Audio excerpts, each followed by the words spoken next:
Good day. Happy Tuesday. It's Technical Tuesday today. Technically speaking, it is Tuesday. Unless you're on the other side of the planet, then it might be Monday or Wednesday. I'm not sure because I don't know how that works. So if you're on YouTube, you can subscribe to the channel, give a little thumbs up if you like our little videos, and click that little notification ding dong bell if you would like to be notified when I go live again. So today we've got my friend Brian on there, and he's in the green room. I got to go in there and see if he's decent. He's getting dressed up today, I think. I think he's going to dress up like a unicorn or something. I'm only kidding. Where is he? Here he is. Brian. Yes. Good morning. Morning, Brad. So, yeah, we're going to talk tech today. I think we talked about artificial intelligence, how it's kind of taking the world by storm and how it's growing. And you hear more and more about it, don't you? You always hear about artificial intelligence. Yeah, you know, isn't Elon Musk big into that kind of thing where the robots are going to learn how to make themselves, and pretty soon they won't need humans to make themselves, and they'll just start making robots and they'll take over the world. Yeah. Oh, and Amazon's doing it, right? They're zooming over to the shelf and they're lifting their arm and they're pulling a product off the shelf for you as a robot. And so are they actually learning how to do that, or are they programmed how to do that? Like you walk them through it, like with those automatic Roomba vacuum cleaners or the lawnmowers, don't they you kind of got to go through it yourself? Do they learn? I'm not sure about the Roombas or the lawnmowers, but with AI, you do have to train it. You do have it. It's only what the human inputs into the system that's going to be an output. So you have to identify. For example, I worked with human resources software, and now you can talk into your system and say, promote an employee, or what's my pay rate, or when did my benefits begin? Mm-hmm. But you've programmed that bot to listen for that, and they listen for your voice. You do some practice utterances. It's called utterances, and you train it to listen to your voice, and then it can do what's called a drill back, which means it'll bring you that date of your benefits beginning. It'll go out and find it and bring it up in front of you. Yeah. Or it will answer like Siri in the iPhone. It'll tell you, or it'll ask, what's that employee number? What's the new title for that person you're giving a promotion to? So, but it's all trained. It's all trained by us to do that and listen for that. So I guess there's like two different things that my mind's going through right now, that there's artificial intelligence and there's also the learning element. So something can be smart, but it doesn't learn anything. You know what I mean? Like back in the day, they had those chess robots that would learn that that's not the move to make, so I will not do that move ever again, and they put it into their data bank and they store it there, and they don't do that move again, and eventually they get really good and unbeatable. Oh, because they're learning rather than just being artificially intelligent. I am artificially intelligent. It's fake intelligence. But there's a difference there, right? Whether it's learning or it's just intelligent. I think so, yeah. And like I said, it's only what we as humans input. You can have the best developer in the world make that software that talks to you, but it's only as good as the inputs we give it. So, but it can get better though if it's doing something like say for example those automated vacuum cleaners or lawnmowers. If they run into the fence, they say, "Oh, I should go due north." So they turn and then they go north, and now the fence isn't there. So they do a 90-degree turn. So it learns not to do that at that specific GPS location. Right. Yeah, that's true. And there's so many things that are coming out with artificial intelligence now. Now there's actually a way to evaluate someone by using artificial intelligence as a buyer. So there's a way to pair a buyer with a seller to make sales just so much more efficient, and the search process is kind of eliminated. You've brought two together. Sales are happening all the time. So I know you have a passive income thing going on, and I'm part of a new thing called On Passive, and that's going to be a totally 100% automated platform for business building. You can promote a business, you can run video conferencing like we're doing right now, and it's set to take away half. Their prediction is it's going to take away half the Zoom market. They're going to have buyers and sellers on there, like a web store that you can take advantage of. And ask me more about that afterwards, or you can find me on LinkedIn and send me a message about that as well. I'm also at rightfund9@gmail.com, if you can remember that. And OnPassive is going to be big. I mean, right now, Brad, there's 700 developers working on this platform in India. So I'm excited for the launch. I think there's going to be a soft launch in the fall here coming up soon. But how do you get a hold of you again? Because I didn't get that. Right. So it's RightFund website. WRITEFUN 9@gmail. So right, like writing. Yep. Right fun. Yeah, right for fun. Right for fun. But just RightFund.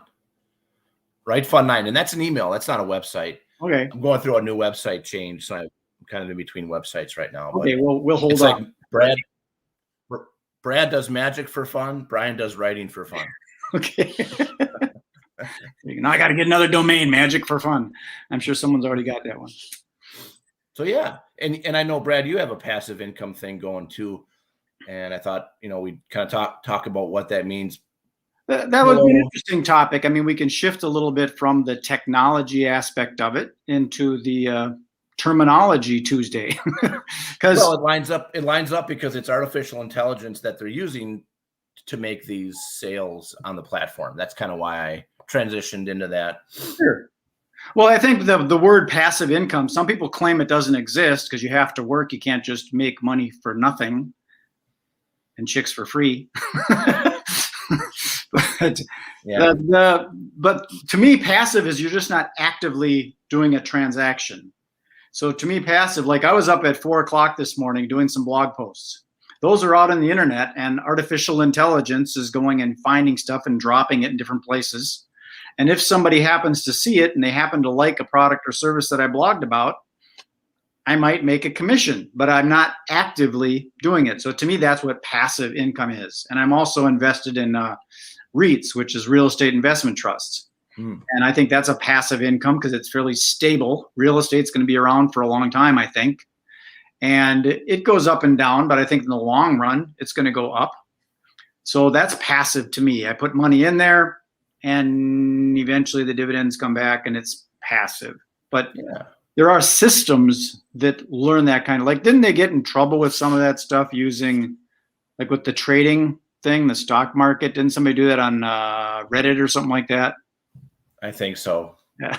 You know more about that than me, but another thing I'm looking at getting into is the surging market for cryptocurrency.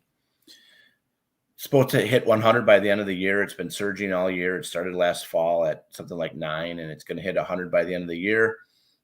That's something to look at too. And I know, Brad, you had a great post. I don't know if that reveals your perspective on cryptocurrency or not, but didn't you have a post that said, are you having fun without crypto, or are you? You said that this morning. Okay, that's one. All right. So what was it again? Well, it was, I can't remember, but it was the basic essence of it is, would you be having fun without crypto? Or if you had crypto, would you? If you have a bunch of crypto, are you having fun with it? Because if you're not having any fun, I don't care if you got $100 billion in crypto, and if you got a depressed, miserable, pathetic life, who cares? But if you have fun and no crypto, because to me, life is about having fun. You're still okay. Right. Yeah. So that was kind of my point, because the thing is with these people that are investing money into getting money and they're getting this digital money, are they having a good time doing it? Maybe they are, if they're really jazzed with I just bought a bunch of crypto and it went up and I'm excited. I'm going to go buy a hamburger, go to a movie. If they're going to have some fun with it, that's great. But if they're not, so yeah, my thing on the crypto thing is it's a little bit in my brain. I'm thinking, well, you're spending money to invest in money. What happens after that? Well, So, how long have you had the REITs going now? Quite a while, or? since about 2004.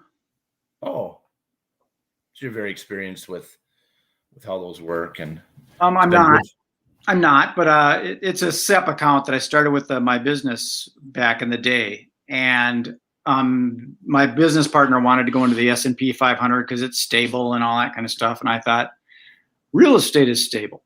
Granted, we had that 2008 thing, but you need a roof over your head.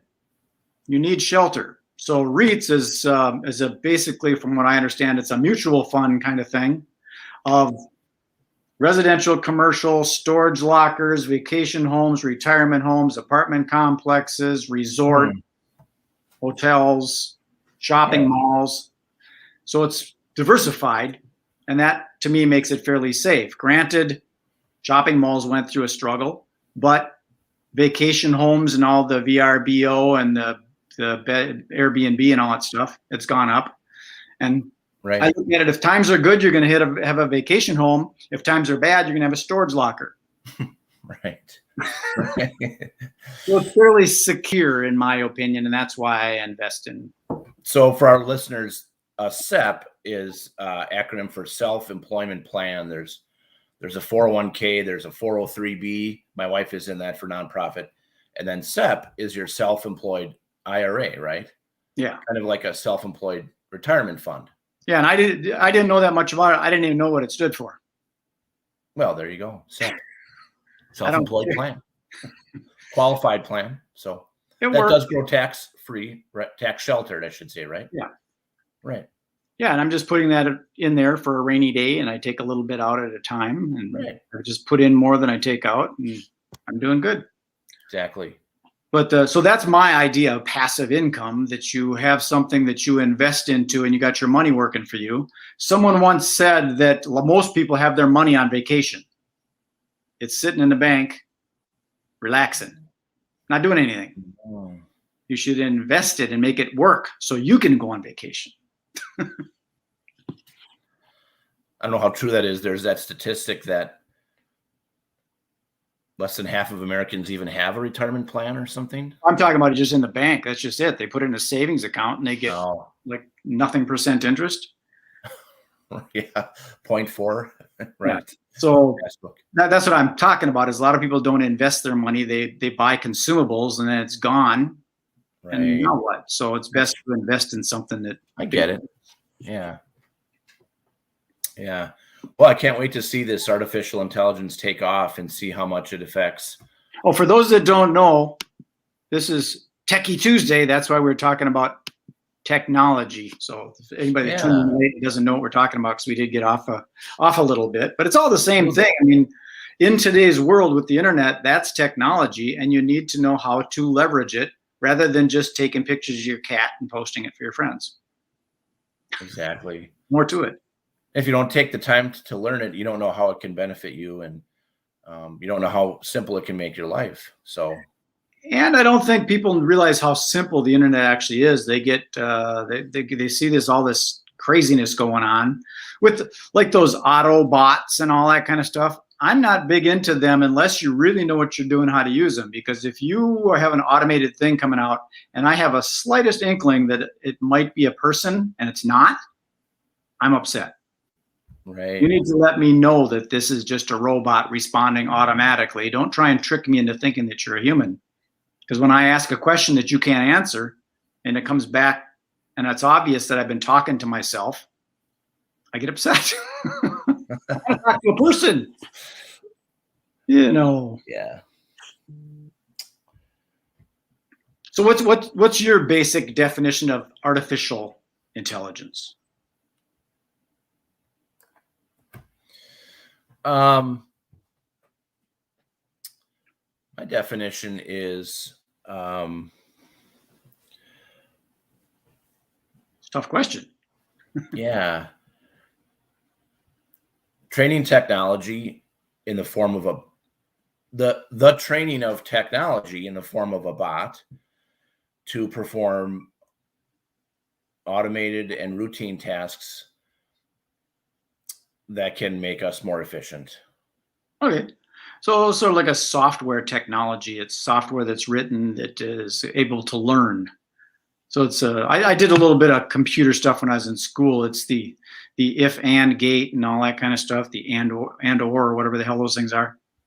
So that if it's this, then that. In fact, there's a thing called if this, then that. It's something you can program and it does that. Yeah, that's what we call a similar thing. I don't know if this is what you mean, but there's a rules engine. I think that's what you're getting at. Yeah. I used that when I worked in IP video surveillance. There's a rules engine. If a door opens, then sound the alarm. If the third floor heater stops, sound a beeper.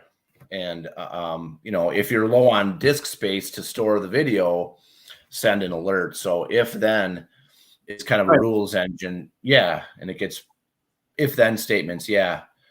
See, I've got a thing like that hooked up to my Twitter account. There's a platform called if this, then that. So it's ITTT. And I've got a thing set up with the weather. So when the sun comes up, it gives us the weather. And when the sun goes down, it gives me the weather. So I've got that set up that at night it says, good evening. It's time for Magic Brad to take a nap. The weather right now is blah, blah, blah. So it does that when the sun sets. And I had some other ones set up if it was cloudy or if it was sunny or if it was raining. And you can set that stuff and it automates it. Is there one that says if someone tweets a bad reply, make them a butthead? I bet there kind of is. There is. You can hook it up with Facebook and Twitter and weather.com and all these different things, and you integrate them. And it's if someone posts a keyword, like if they say something like "you're stupid," if you posted that keyword, it would then reply somehow to that. So I guess you probably could do that. Yeah. So then, and I'll just wrap up here by giving my final take on passive income. Okay. I think of it as you sleep. You're not active with it. Working by itself. That's the way I would sum it up. Doing it on its own, automated, as you sleep.